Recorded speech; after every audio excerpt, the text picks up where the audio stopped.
right. Welcome, everybody, to another Friday night of Keto Rocks Radio. We're your hosts, Jim Hobbs, and to my left or to my right is Brian Damage Forsythe of Kix. And we are broadcasting. I'm broadcasting from in the dark. So if it looks very dark behind me tonight, it is because I have no power. But we wanted to go ahead and do this show tonight because we have a special guest coming in from El Paso. Cory, can you hear us okay? I can. Hello. Well, welcome to Keto Rocks Radio, and I think you got a lot to share for people out there who may be considering keto or have gone keto, and so we're just going to give you the platform, and Brian and I will chime in when we got questions, but kind of tell a little bit about your story and what led you to keto. Okay. Hello. Well, I'll start with my age, and that's what led me to keto.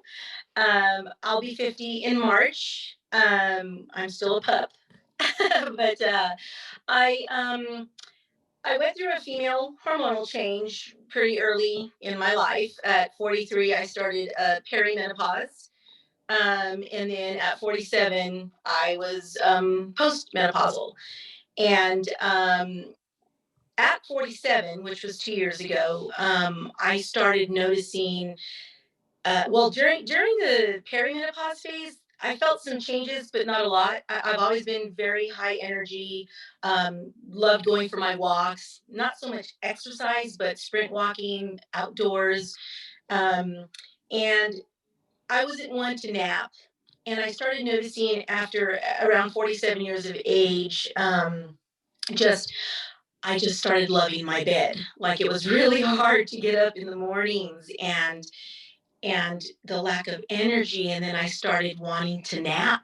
I was like, I couldn't even get through 2 o'clock without saying, "Oh my gosh, I just what I would do for a nap." And I was like, "What's wrong with me?"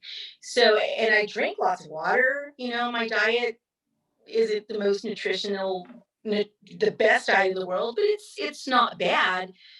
So then 47, 48, I started noticing weight gain. But again, I was already postmenopausal.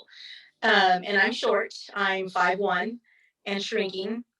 Um, so I started noticing weight gain, and 10 pounds on me is like 20 pounds or 30. It's horrible.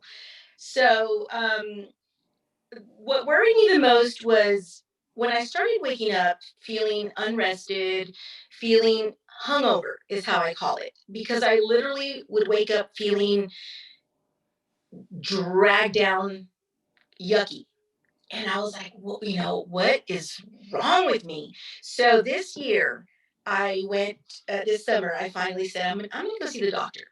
Because I tried doing what I used to do in my 30s and 40s. I would do Slim Fast when I was in my 30s, and gosh, I could lose 10 pounds in a week. Just Slim Fast and a good light dinner and my walking. And so I was doing that, and now, or a few months ago, and nothing. Like I would see no change whatsoever, and I was still feeling horrible. So when I went to my doctor, he did labs on me, and he said, "You're like a teenager. You're great, you know, but we're going to send you to a nutritionist."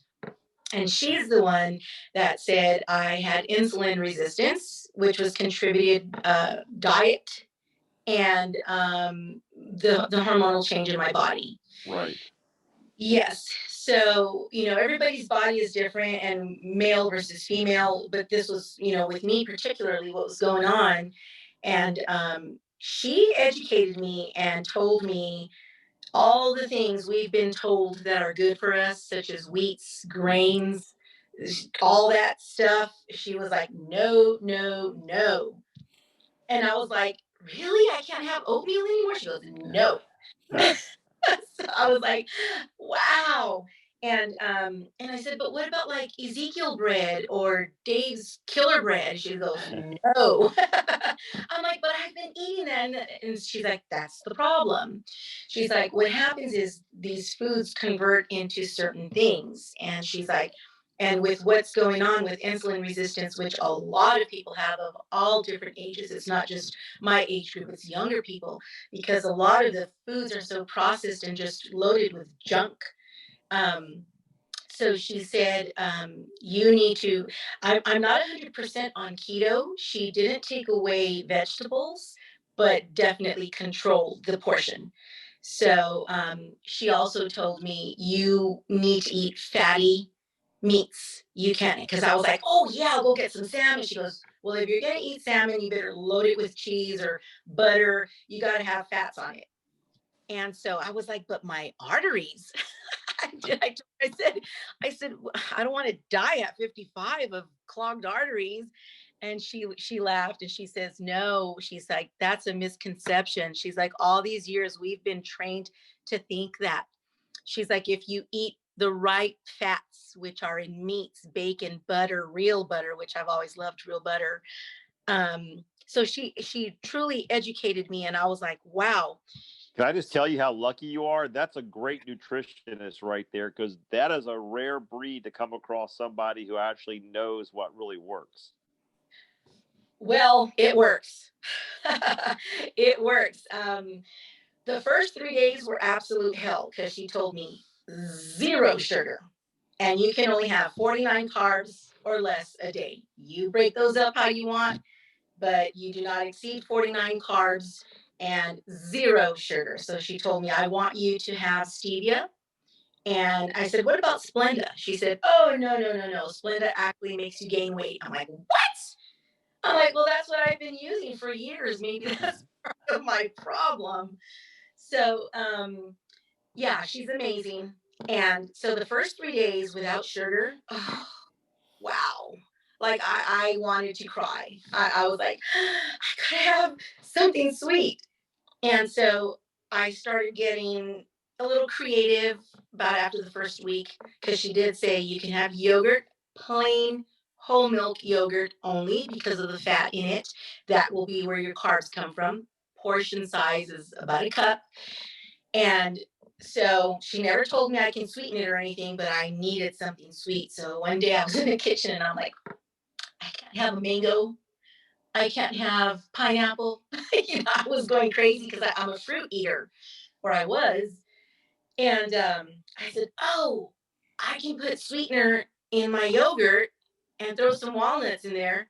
So every time I have a sugar craving, that's what I have. And it works. Now, do you use Greek? You have Greek yogurt? Oikos or Greek, yeah. Mm-hmm. Yep. And it's so good, plain, but when you really want something sweet, just throw some stevia or swerve in there, and it works like a charm.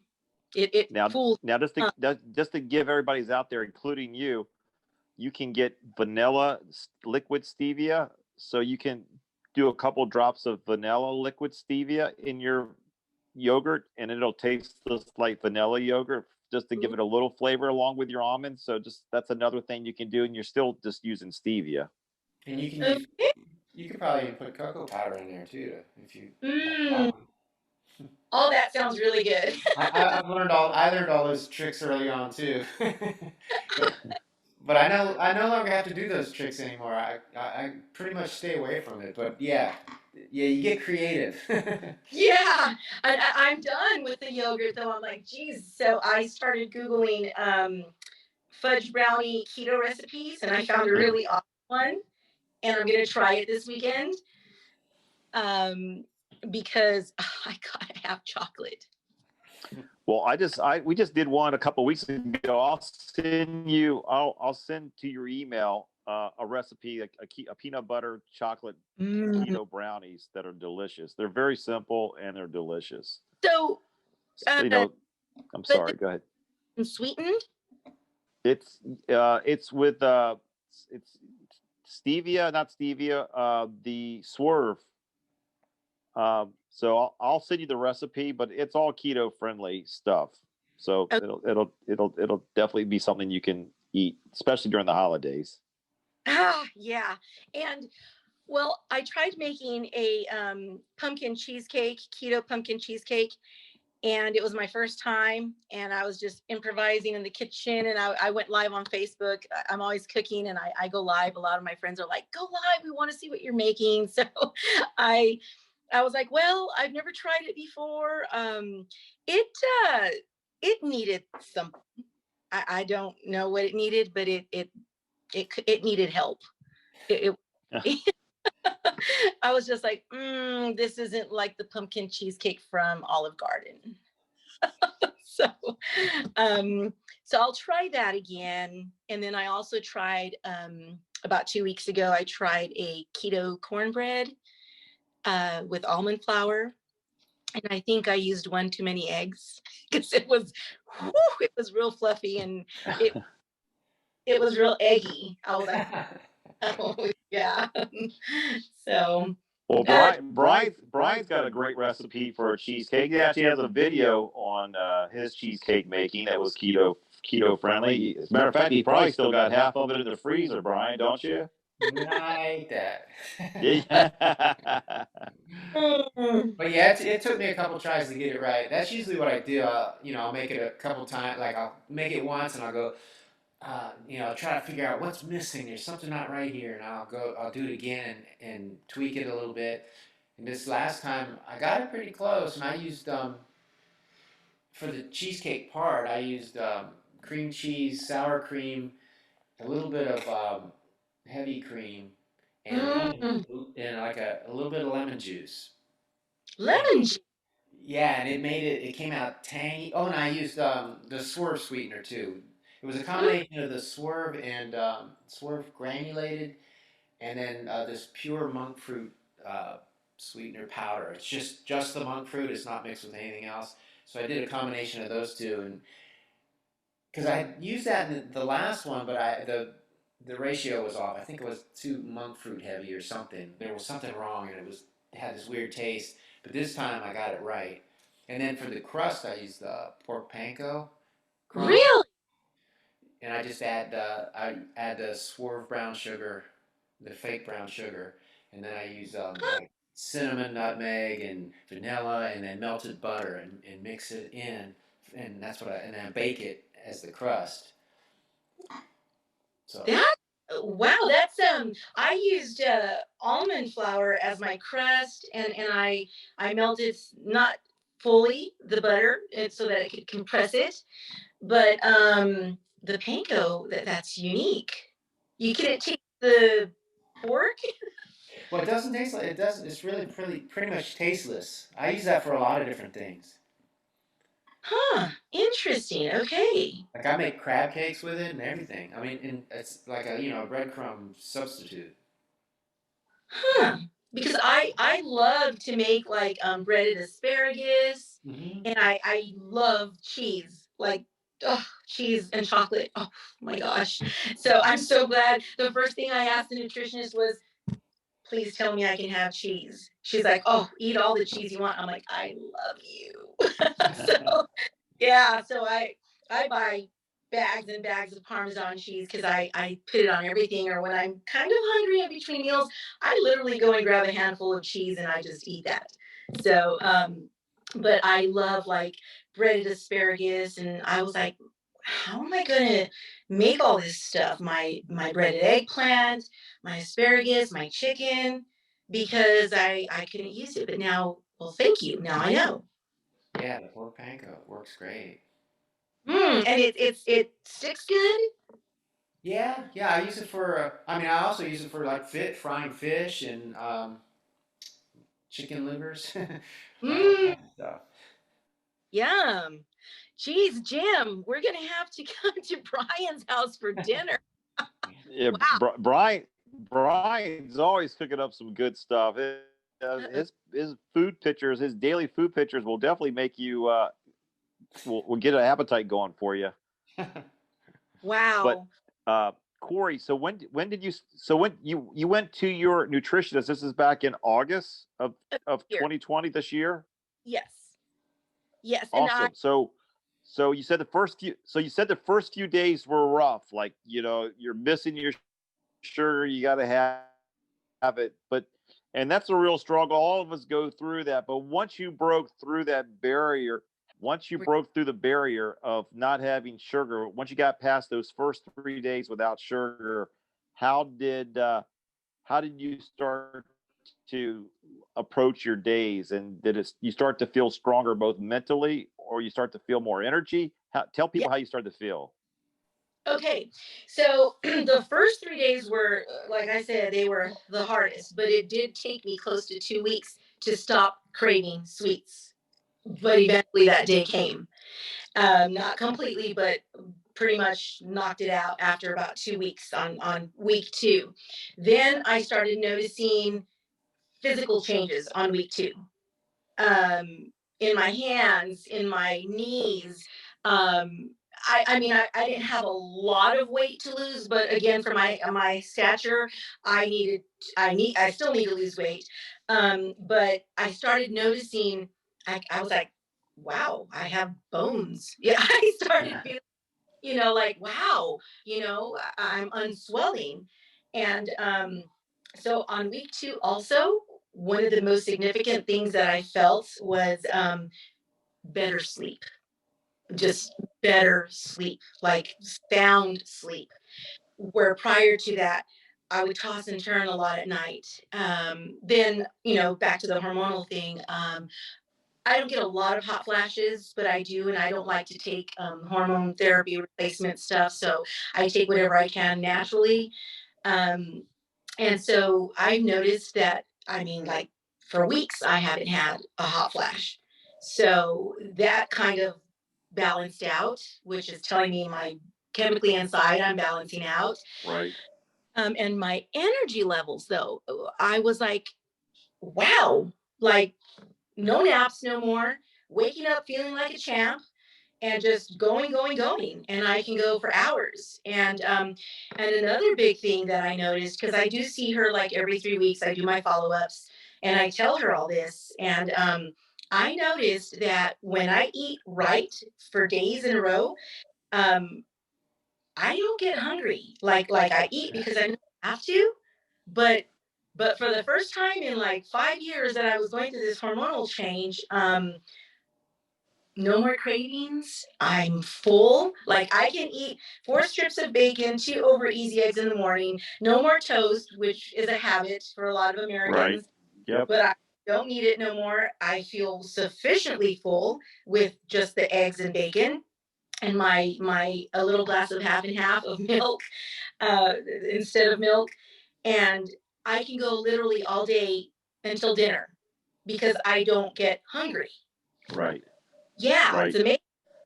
Yeah, people don't realize that we were Peggy and I, my wife and I were at some friends yesterday who wanted to have us over, and they knew we were keto, so they researched and made sure all the food they had was keto. They researched most of it, and God bless them, they were awesome to go through that much trouble. But we tell people all the time, look, we're really not that hard. Just if you want to break out some cheese, we'll bring some cheese or some sliced deli meat, and we're fine. You want to cook up some bacon and just eggs were good, steak and egg. But people think you gotta have this elaborate stuff, and they stress over it. I go, no, no, no. They go, but that's all you're eating? And we're like, yeah. And they go, oh, well, when will you eat again? And it's like, we won't eat till tomorrow. And I'm like, you're kidding? You're like, you're kidding me. And we're like, no, you're just not hungry. Mm-hmm. It's a fact. I'm living proof. I was one of those raging hormone women that I wanted to eat everything in my path. So, and I'm finally feeling normal again. That's how I'll say it. I am feeling regulated and normal. Now you're not taking any statins or any medication? No, I'm pretty healthy because, like I said, other than the weight gain from the insulin resistance and I guess just the hormonal change, Right. pretty much all my life I've been pretty conscientious of what I put into my body. And I've never been like a triathlete or anything like that, but I've always been very active. Um, and so I never really had a problem gaining weight. But when I went to the doctor's, to the doctor's appointment, he said, you're the only thing he did say was you're borderline or pre-diabetic. But he did tell me that's because of your weight gain. Right. So then that's when he sent me to the nutritionist, and I think that was maybe what was contributing to feeling so sluggish. And guys, we don't realize that a lot of the foods that we're so accustomed to eating they just convert to sugar. I mean, from like me buying Dave's Killer Bread and Ezekiel bread, I'm like, "Ooh, it's whole grain, it's good." So, I would eat it for breakfast, and then sometimes I'd have a sandwich and I'd eat that. But my meats were honey ham. There's sugar there. There's sugar in the bread, and so by the end of the day, all you've had is like tons of sugar. No, people don't realize that I have a really good friend who's a type 2 diabetic, and I'm trying to get him to go keto. I know he wants to in his heart to go keto, but he's, hey, I just bought myself a uh, a bread machine to make my own homemade bread. I said, what are you doing that for? That's not healthy for you. You can't be doing that. You're type 2 diabetic. He goes, Oh, yeah, but this friend of mine told me that I could make it without um, uh, I forget. I said, hey, listen, you cannot do this. It's going to convert to sugar. You're a uh-huh. type 2 diabetic, and you're not going to lose weight. And that's the other thing that I think people don't truly understand. Like, if you just strictly stuck to eating any type of meat, cheese, and eggs, just stick to those three food groups. Don't worry about anything else. Just eat as I tell people. Don't look. You can have as much of that as you want. Yep.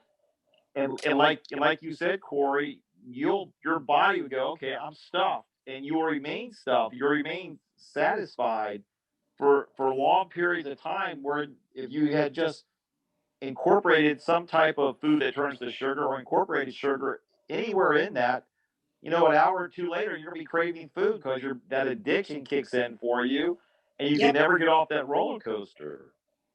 Absolutely, you're absolutely right. And another thing I learned was we're so used to eating so many carbs that are hidden in before you go keto. And the more carbs you have, the hungrier you are. Mm-hmm. And that's why, and carbs fill you up just momentarily. And there's a benefit to certain carbs, but the kind of carbs that, again, and I'll say most of us are used to eating, it's horrible.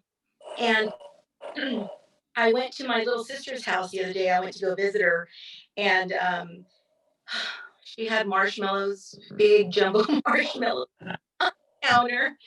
And I walked by them, and I was like, no, no.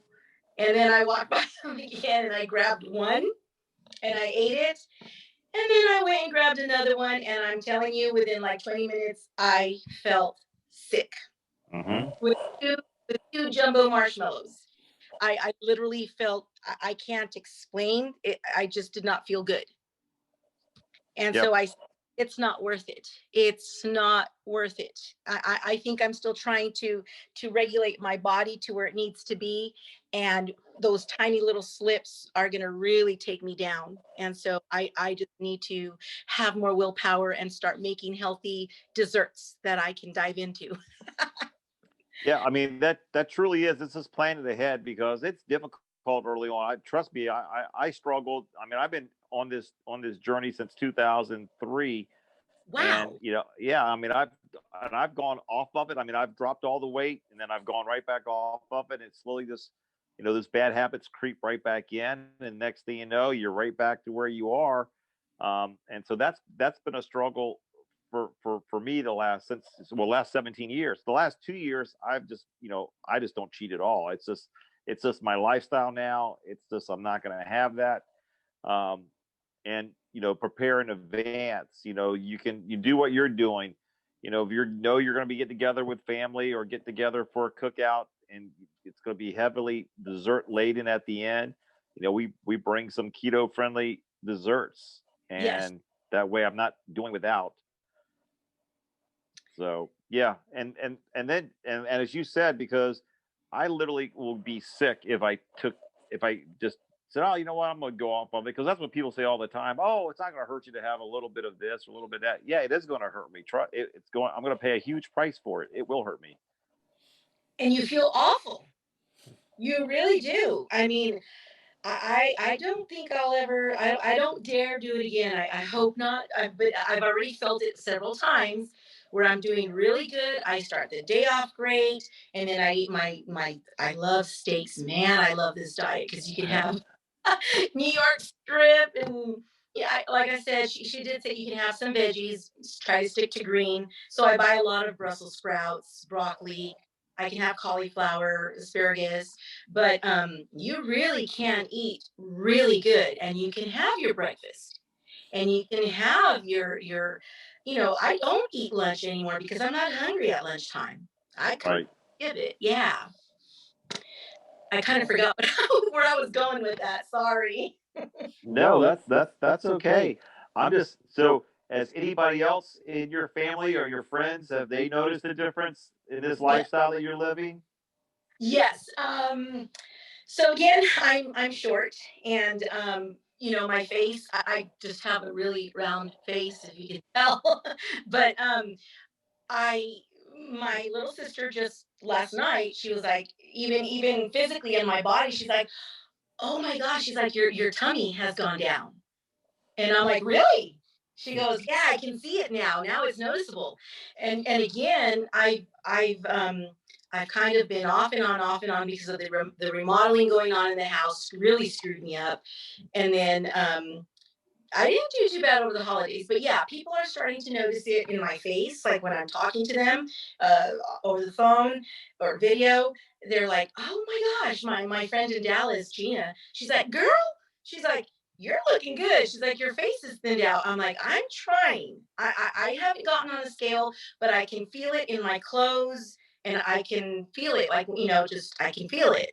Well, if your Mhm. bones and stuff, I mean, inflammation goes down, you'll feel better just from not having the aches and pains because the inflammation is being reduced by nothing flaring that up. So that's absolutely just awesome. Now, when they took your numbers, did you have was it you said the doctor said that all your blood work looked great, looked awesome? That Yes. I should have, well, with the remodeling, and we're still not done. I don't know what I did with the paperwork. I stuck it in a box and it's somewhere. So I apologize, but I can get that and send it to you later. All I know is he said, you know, you're postmenopausal now. I would have loved to have seen what you were like before menopause, because he's like, you're postmenopausal and all your numbers are of that of like someone in their late 20s or 30s. And I was like, yes. So he's like, internally, you're like 29, 30 years old, other than the wow. weight, which I'm working No. on. Yeah, no, you'll take care of that. That's awesome. I mean, you got some good genes that you're working with, so you fuel them with the right energy. You are by living a keto lifestyle. You're gonna do great, feel great, and be a great poster child for all those people down in El Paso. Yes. Yep. And, you know, the, the benefit, the biggest benefit is internally what it's doing, and how you're feeling. The bonus is you'll look great eventually. That's just a bonus. I'm more concerned with internally. Externally, Absolutely.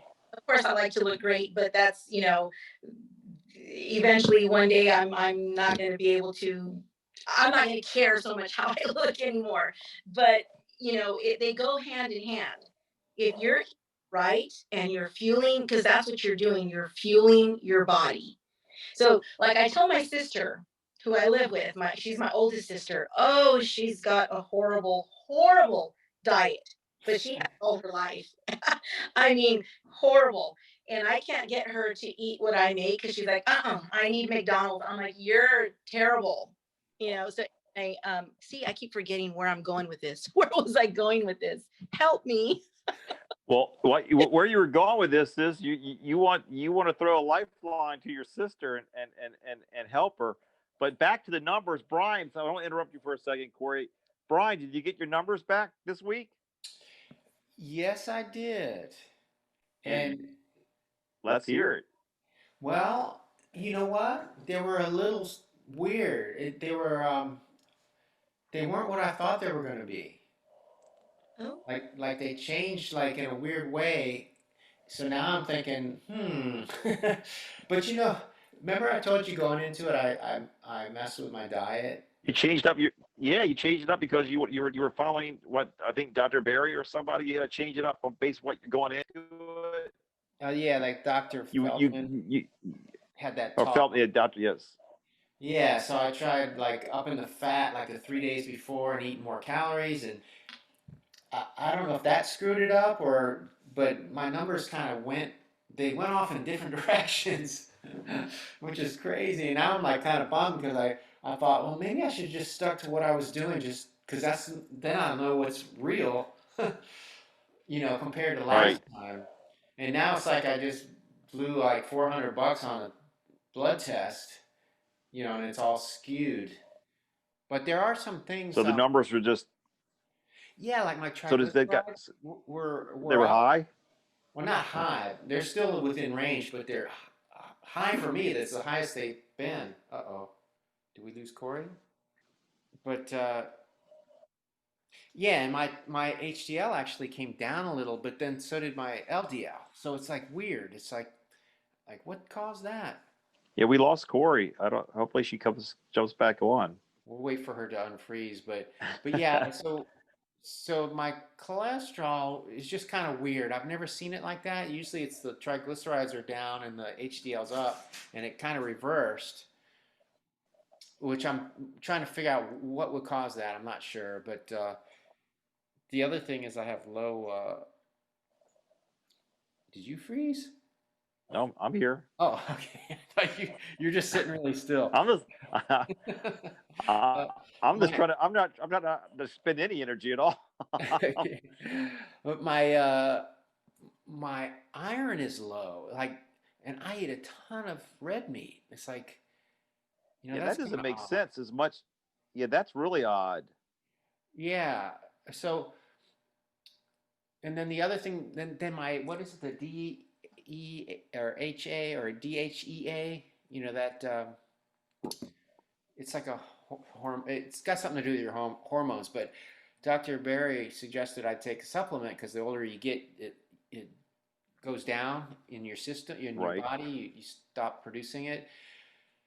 But mine was high. So I'm thinking, oh man, maybe I'm like over supplementing that. I didn't need it.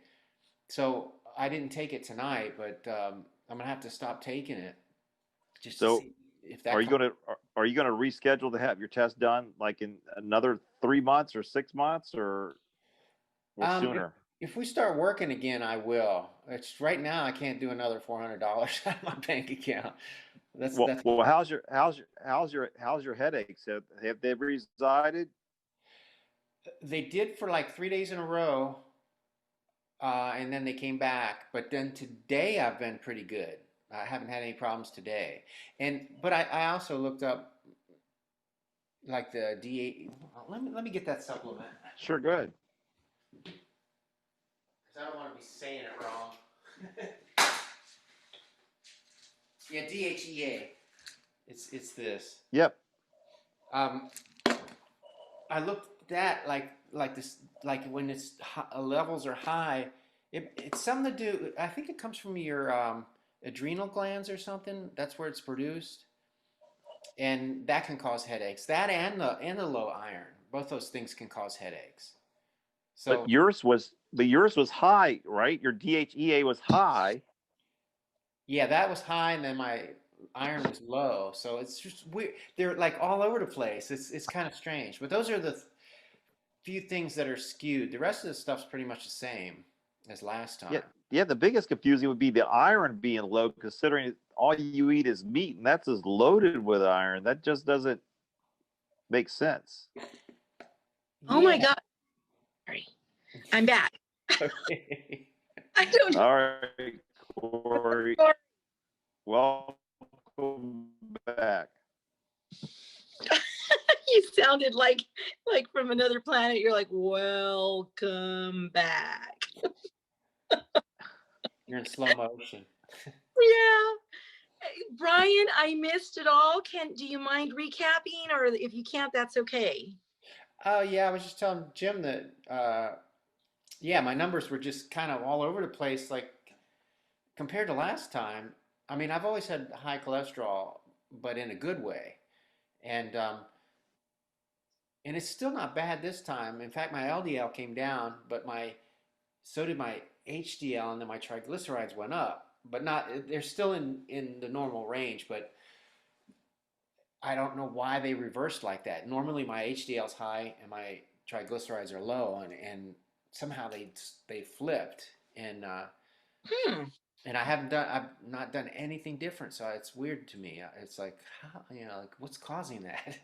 But and then other than that, I have low iron, which is really weird because all I eat is red meat. Yeah, that So is weird. I've got some pancreas uh, defrosting for tomorrow because apparently pancreas is high in iron. So I'm gonna Oh eat my that. goodness, really? Yeah. So, this is new to me. Like, where's the pancreas from? From a cow? Yeah. Yeah. It's a cow pancreas. Yeah. Okay. Um, yeah. Um, I eat liver, gizzards. Um, I don't eat that a whole lot, but I do like it. So, I have not ever really had an issue with like iron deficiency or anything like that. My biggest thing was the insulin resistance and then the borderline diabetic, which I need to go back to him probably around March so he can do labs again and see where we're at. Um, Yeah. sorry, go. Did he take your or did you have your what is the hemoglobin A1C done? Yes, I did. I had all of that done, and I don't know where I left the paperwork, and I don't know off the top of my head. All I know is he said, "You are good." So I was like, he did. He said, "You're so healthy." So my issues were, I'm going to say diet. A lot of it was probably diet. As we get older, we do change internally, and so we can't keep eating the way we've always eaten. Yeah. And yeah. And so I love bread. I love sourdough bread, or I should say I had to break up with that. That was hard to do. But she did say, if you're going to have bread, have a little piece of sourdough. But at this point, I'm like, I'll just create alternatives. Yeah. Yeah. Because I try to look at it like that. It's like, I miss. There's some things I miss, and I just think, well, I ate that my entire life, so I've already had it. I know what it's like, so I'll just move on to something else. But it took me. I mean, I've been doing this for a good 4 years or so. Well, I started with keto, and then gradually trans trans transformed into carnivore. And when I first started, though, I was kind of on and off too. I would go for a couple weeks, and then I have a cheat meal or a cheat dessert, or and then I'd get back on it, and I was like that. It took a long time. It was a long transition for me, especially with the sugar cravings and all that. I think the thing that actually helped me out the most was the intermittent fasting. That's what got me to. Well, it actually curbed my cravings because I realized my cravings weren't hunger. They were it was like habit Habits. and Yeah. boredom and emotional eating. So, I tried that intermittent fasting. It didn't do a thing for me. I tried it for like a month about a year ago hmm and didn't but that drop a pound. but that's when you were still eating your other stuff, though, right? Yeah, but all the people, I never saw a doctor about that, but like I had so many friends, including my hairdresser. He lost 35 pounds on intermittent fasting. And so I asked him, I'm like, Eddie, gosh, you look great. And then I saw him like 8 months later, and I'm like, you still look great. And he's like, he calls everybody babe. He's like, babe, it's intermittent fasting. And I'm like, what is that? He's like, don't eat for so many hours. He's like, eat only between certain hours and you can eat whatever you want. So I said, what? I can eat whatever I want? You don't want to tell me that. So I was like, ooh, I can have a slice of cheesecake after my dinner. And so I didn't see any change. Yeah, well, see if you combine it with keto or carnivore, it really it kind of kicks everything into overdrive. And the fact that you're eating keto now, you'll be able to go longer without even it doesn't even phase you to go that long. Like I go, well, I set my minimum at 16 hours, but it's usually a minimum of like somewhere between 18 and 22 is average for me. Of hours without eating? Yeah, but that includes sleeping, you know. Duh. For me, like, okay. It's like, well, I guess the guy never sleeps. No, I mean, so you're right. So I mean, like, I, my wife and I try to eat between 2 p.m. and 6 p.m. is normally our 4 hour window, and then from 6 p.m. we won't have anything again till the next afternoon. Hmm. But you're not really that hungry during the morning. You wake up, you're still, feeling pretty full, and you don't start to get where you start to go, I'm getting a little bit hungry, but that's not till the afternoon. So Yeah. and and so it's really not that hard. It sounds crazy that it's not that hard, but once I think the biggest hurdle for people, I think, is getting off the foods that cause them to have that insulin Yeah. increase, that spike, and causing them to crave sugar. And once they get off that roller coaster, everything else kind of falls into place. Your portions fall in place, and then I think the natural progression is, once you truly are a ketoan, you're on keto for a while. I think your natural progression is, especially when you get older, is just to become more of a carnivore. I mean, Yeah. we're like a ketovore, but we're more carnivore than keto, because most of the food we do eat is meat, only because that's what seems to our body seems to respond better to just when we eat meat. Yeah. Yep. Yeah, I'm coming up on 2 years carnivore now. In March, it'll be 2 years. Wow, got to celebrate by and have a big old prime rib. I know you had one yesterday. I know And you had. tonight. Oh, you had one tonight too. Well, I made the whole roast, so yeah, tonight was the part of the leftovers, and I got enough for tomorrow. It was a small one, so it only made 3 nights worth of prime rib. Now I got one. I think, Sorry. yeah, you saw. I did the Chef John method. I took it and just stuck in the oven for at 500. Well, our oven doesn't go to 500. I found that out. It's a new oven, but it only goes to 480. So 480 is the highest temperature it go. I left it in there for 33 minutes. Turned the oven down. Let it rest in there for 2 hours. Pulled it out. Medium rare. A little bit more on the medium side than I would like to. So I'm going to shorten the amount, but it was a 5 pound, it was a 5.5 pound roast. And I just cut it right down between the two bones. I gave Peggy half, and I ate the other 2.5 pounds. And, Nice. I think oh, yeah, mine had 3 bones in it, but I did mine on the Traeger. I just put it on 225 and left it on there for like 4 hours. And that's it. I was gonna pull it off when the internal temperature got to 120, but I had to run out to do something. And when I came back, my, I pull in and I reconnected to my meter probe, and it's going, take it off, take it off. It's like remove from heat, and it was like up to 150. And I'm like, oh no, but it was still good. It was That's awesome. turned out right. So you just did it on the Traeger for 4 hours. That, Yeah, I didn't even sear it. I didn't, I was going to do a reverse sear, but I put the that Redmond's garlic pepper for a rub on the outside, and just sitting on that heat for all that time, it made a crust on the outside, so it was perfect. yeah, Mm. I did butter, salt and pepper, and something else. Oh, I got some fresh rosemary, and sprinkled it on there. And then I broke out a jar or a canned jar of beef broth, and it took the fat drippings from the prime rib from the roast, poured that into the beef broth, and added some salt and pepper in that. So I had au jus, which was Ah, just delicious. Yum, that sounds really good. I That did. it I rubbed mine with olive oil first too. I forgot about that before I did the rub. Hmm. I use my slow cooker a lot. I love slow cooking stuff. Like I'll go buy a brisket and Like a crock pot, you mean? A it's crock pot?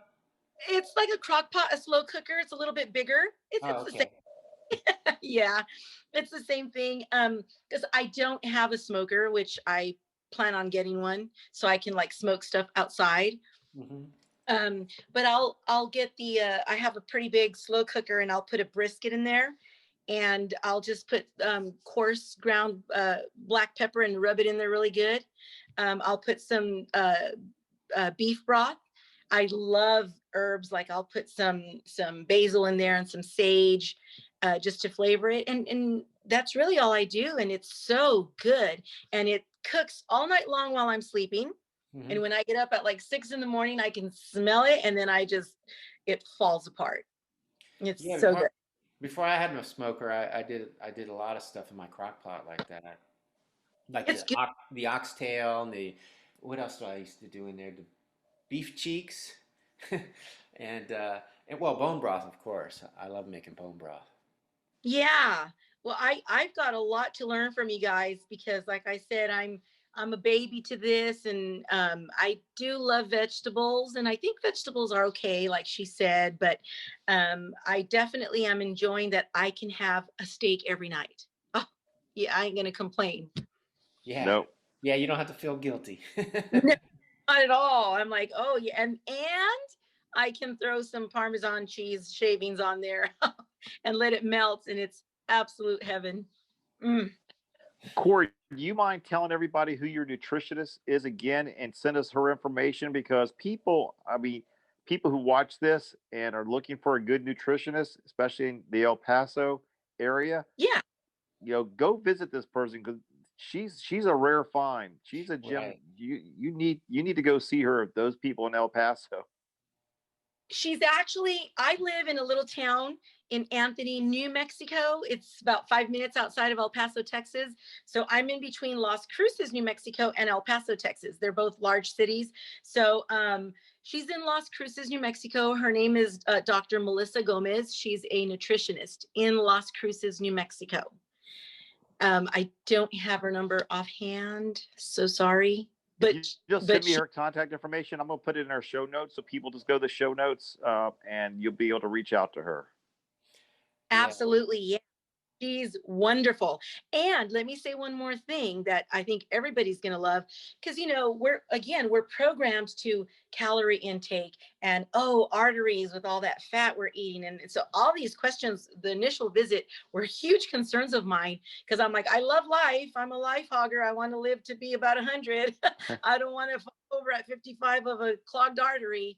And she was like, no, no, no. She's like, you eat all the healthy fats you want. And I said, okay, so how many calories? And these were exact words, excuse me, but this is what she said. She's like, I don't give a damn about calories. She's like, it's about your carb intake. She's like, I don't care about calories. Now, of course, we don't want to eat 5,000 calories a meal, but you can eat really good. And if you eat the Right. right, you're going to be okay. Yeah, I never count. I've never counted my calories on this journey. Never. I mean, I'll eat a pound of bacon. I mean, I don't. Whatever I'm eating, I'll eat. I'll just stop when I'm full, which is a mistake that I haven't done most of my life. You know, I'll just keep eating because I'm eating stuff that keeps triggering the addiction, and so even though I'm stuffed, I will just keep eating. So I've learned a lot in this journey, about emotional eating, as Brian says, your habits, like you talk about most people, you just come a habit of having toast with your breakfast in the morning or having a Yeah. bowl of oatmeal in the morning. All those things become habits, but they're Mm-hmm. not good habits. No, I feel the difference. I see the difference, and I've only been doing this not fully to the extent that I should, but in the little increments here and there since August. It's definitely made a change in my life in a very short time. Yeah, Well, you're still at the beginning. I mean, I'm telling you, it took me a long time to finally get on the right track. I mean, it was like a bumpy road transition going into it, but I finally got it, and so you'll eventually get there. Thank you. I will definitely keep you guys updated. Well, please do. We're going to thank you for joining us tonight and sharing your story, because as Brian and I always say, this is not our channel. This is everybody's channel, and it's meant to encourage others that what their life can look like once you decide to make that change to go keto or carnivore. And the fact that it's just not a struggle for you or myself or Brian. We all go through those trials and tribulations, those ups and downs, and wanting to get to where we want to be.